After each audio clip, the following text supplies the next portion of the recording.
Welcome to Facts of Birds channel. Today, we are talking about flamingo bird. Let's go to the video and don't forget to subscribe. With their pink and crimson plumage, long legs and necks, and strongly hooked bills, flamingos cannot be mistaken for any other type of bird. These beauties have long fascinated people. In order to fly, flamingos need to run a few paces to gather speed. This speed is not related to the ground but rather to the air, so they usually take off facing into the wind. In flight, flamingos are quite distinctive, with their long necks stretched out in front and the equally long legs trailing behind. Their outstretched wings showcase the pretty black and red coloration that, with slight variations, is shared by all flamingo species. When flying, flamingos flap their wings fairly rapidly and almost continuously. Why do flamingos stand on one leg? Scientists aren't sure.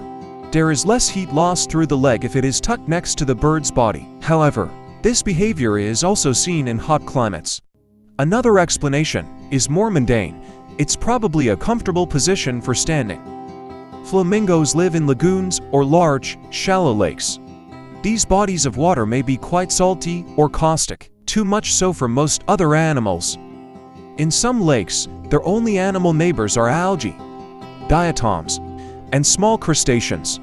That works in the flamingo's favor, as the birds dine on these small creatures. Long legs let flamingos wade into deeper water than most other birds to look for food. And speaking of food, flamingos also have very distinctive eating habits. The bill is held upside down in the water. Flamingos lay one large hulky white egg in a mud nest built like a sandcastle by the parents.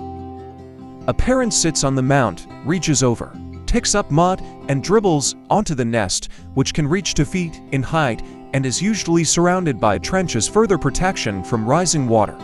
After hatching, the chick stays on the nest mound for 5 to 12 days. During this time, the chick is fed a type of milk called crop milk that comes from the parent's upper digestive tract. During this time, the chick is fed a type of milk called crop milk that comes from the parent's upper digestive tract.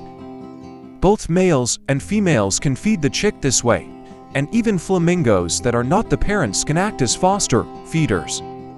The begging calls the hungry chick makes are believed to stimulate the secretion of the milk. How do they find their offspring in such a large and noisy group?